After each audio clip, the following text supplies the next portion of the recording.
Hello guys, 2018 is coming to an end, and as with last year, I want to share with you my 15 favorite coasters I have ridden. In the past 12 months, I was lucky enough to visit many amusement parks across Europe and North America. That has significantly changed the order and protagonists of my list, which I am going to reveal right now. Before we get started, disclaimer. This is a really personal top 15 based on my own preferences, and I don't claim to be the go-to authority to say which coasters are the best. Some will agree, some will not, but I think the most important is having a cheerful and thoughtful conversation about our experiences riding coasters. So you're absolutely welcome to share those down below in the comments. Anyway, enjoy the ride guys!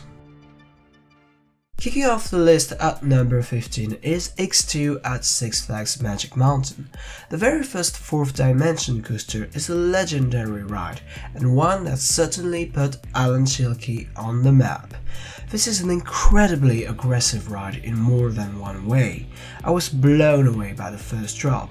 You face the ground 90 degrees before somersaulting at the very last moment in dramatic fashion. From my experience, the second half does not reach the same breathtaking insanity. This part of the ride doesn't yet reach the full potential of the 4D concept in my opinion. However, the layout is still a remarkable achievement, especially considering it was the very first attempt at this coaster model.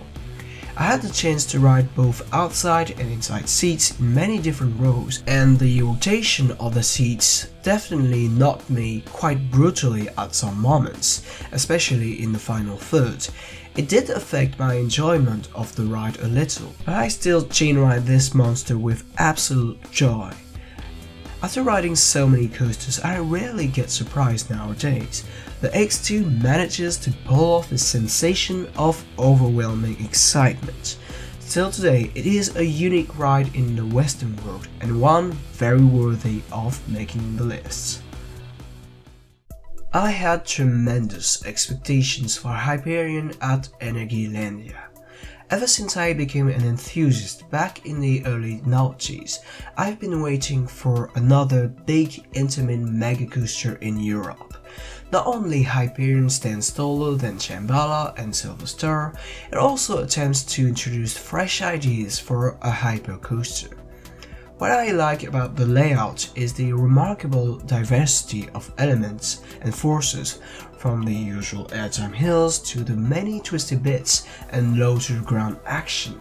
Hyperion, however, does have weaker moments that unfortunately prevent the ride from moving up further in my preferences. I feel the floater airtime hill slows down the momentum a little bit too much, and I did experience slight but notable vibrations on the outside seats. Nonetheless, the first Camelback delivers superb sustained ejector airtime, and I just love the twist and dive inversion. It starts with some gentle airtime, then whips you around exhilaratingly. It is a fantastic element, which makes Hyperion very worth the wait. Troy at Toverland takes the number 13 spot. This wooden coaster in the southeast of the Netherlands is a brilliant example of GCI fast-paced twistiness. The relentless combo of many airtime hops and disorienting turns with strong laterals is so fun, to me anyway. I especially like the double sudden change of direction towards the final third of the layout. It's quite a wicked moment, and one where I love screaming in excitement every time. I'm usually more of a still coaster person, but Troy has this savage, out of control feeling that is almost unique to great wooden coasters. Wicked Cyclone is next at number 12. The RMC conversion at Six Flags New England delivers some of the most brutal ejector airtime I've ever experienced. I had the chance to get consecutive laps on this thing, and the lap bar just kept slamming my legs on every single hill. I wish the layout had a more sustained airtime moment as well as more positive Gs and better pacing towards the end. That's why Wicked Cyclone isn't higher on my list, but the abundance of ejector goodness on this ride brought one of the most memorable experiences in my enthusiast life. Just outside of my top 10 is Nemesis at Alton Towers. I love how this coaster masterfully uses the terrain and near misses tricks. The layout is very unique, the inversion order is so unusual for B&M and provides a very satisfying mix of G-forces and snappy inversions. Although it has short ride duration, Nemesis barely has any dead spots and smoothly transitions from one element to another. The downwards helix towards the beginning of the layout delivers a sublime crescendo of forces and is one of my favorite coaster elements ever. The first inverted coaster in Europe is a textbook example showing that with a lot of creativity, you don't need to be the tallest or the fastest to achieve an exciting ride. Coming at number 10 is Taron at Phantasialand. This Intamin Blitz is arguably the coaster with the best scenery in this list. The immersive and extensive rockwork in the whole Klugheim zone is incredible. The ride itself heavily focuses on countless twisty transitions coupled with 2 launches, a few airtime hills and many near misses with the theming. I have to say my experiences on this coaster were fairly inconsistent, but even on a bad day, Taron is a very enjoyable ride.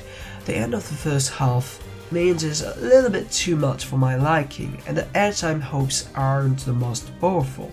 I think the best way to enjoy this incredible sequence of snappy elements on Taron is to chain ride after sunset. The coaster's few shortcomings are easily forgiven when you get consecutive after consecutive rides at night. In those circumstances, the second half of Taron is an overwhelming mix of great scenery with relentless twists and turns that I just can't get enough of. Helix at Liseberg in Sweden is another multi-Ellison launch coaster, but its layout follows a completely different style to Taron. This masterpiece from Mach Rides has an impressive variety of elements from inversions to system airtime hills, using the hilly terrain and interactions with other rides to its advantage. It isn't exactly the most forceful coaster I've experienced, but the smoothness and diversity of sensations are incredibly fun. I love the zero-G roll, it is graceful and throws you around a bit, the airtime is very nice and the soundtrack is mesmerizing, it really adds to the exciting atmosphere of this gorgeous ride. Number 8 is yet another multi-launch coaster. Maverick has also a wide variety of elements, but contrary to Helix, it's quite the very intense and snappy experience. I particularly love the brutal airtime seating at the back of the first drop. The whip on every transition is amazing, especially that second stangle dive. Maverick is such an entertaining ride and certainly lives up to its Wild Wild West theme. Moving on to number 7. I did not get the opportunity to ride against for this Kärnan this year, unfortunately. I can only talk about my 2 early morning rides on this beast back in 2017. Nevertheless, from my limited experience, the insane twisty transition never let me catch my breath. Kärnan's layout makes little sense, but this absurdity resulted in an exhilarating and truly unique ride. It may have a notable rattle and frustrating capacity, but I found this coaster to be stunning and very memorable, even with so few rides on it. Superman the Ride at Six Flags New England isn't as popular as it used to be back in the early noughties.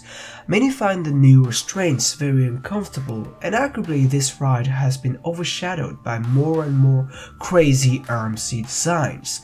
but for some reason I just happen to have fantastic experiences on Superman every single time.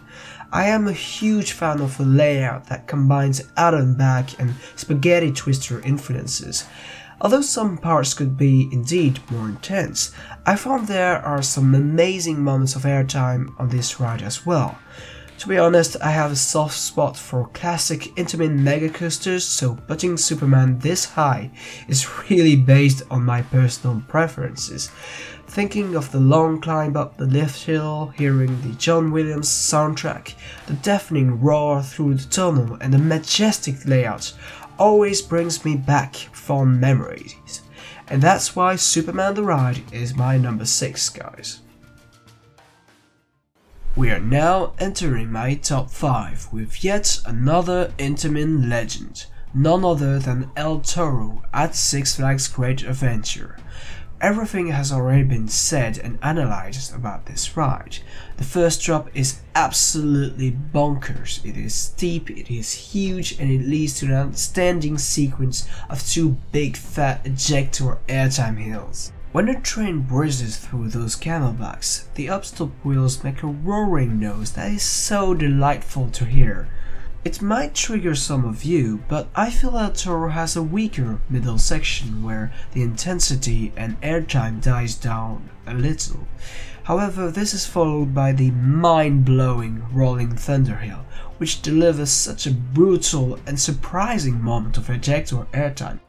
For all my minor nitpicks, El Toro still offers an extremely thrilling ride experience and some of my all-time favorite coaster elements. Coaster at Legendia in Poland takes my number 4 spot.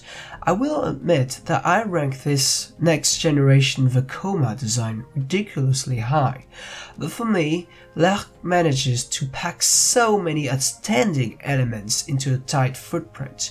It is a relentless ride with powerful airtime, fast-paced inversions and daring maneuvers such as the Beyond Vertical Drop or the roll over the station.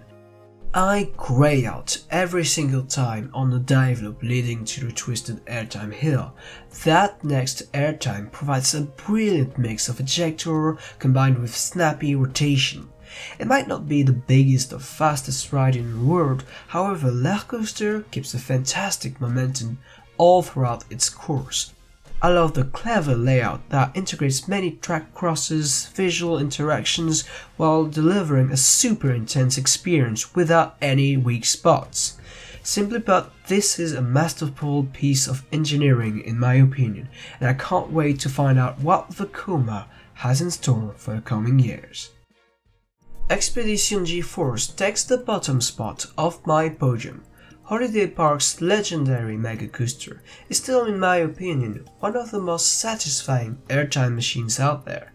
The first drop provides a fantastic mix of ejector airtime and twisty snappiness, and is simply exhilarating to experience in the rear left seat of the train.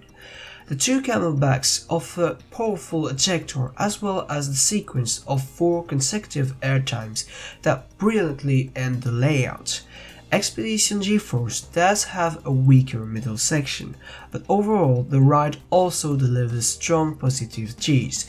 It is a classic ride with great intensity and great fun. I always love to marathon this coaster, and that's why it deserves to be my number 3. We are moving on to my number 2. Twisted Colossus really exceeded my expectations. I was very impressed with the quantity of aggressive airtime hills on this Moebius style coaster. To my surprise, I did not mind the infrequent dueling too much. The crazy elements specific to RMC like the outward bank turn and the 0G stall were particularly exciting. The forces are brilliantly calculated to provide a thrilling blend of laterals, twisty rotation and weightlessness in addition to the many ejector airtime moments. For all its shortcomings, Twisted Colossus fills me with overwhelming joy. However, there is still one coaster that I enjoyed even more. Because my favorite coaster is none other than Still Vengeance. I know, it isn't the most hipster choice by any means, but the spectacular duration and consistent pacing is what makes Still Vengeance top all other rides for me. The airtime actually isn't that extreme, but there is so much of it. I love the diversity of airtime moments too. RMC finally gets to build a big sustained ejector hill, and the very little hops are actually quite fun when alternating with more brutal airtime hills. The momentum is incredible, especially during the second half. The passages through the wooden structure and the succession of many hills with also rolls and sideways airtime are breathtaking and relentless. Still, Vengeance pushes the boundaries of what I thought was possible with roller coasters, and in many ways feels like an enthusiast fantasy come true. Upcoming projects might better this ride, but for now, Still Vengeance is proudly my number one.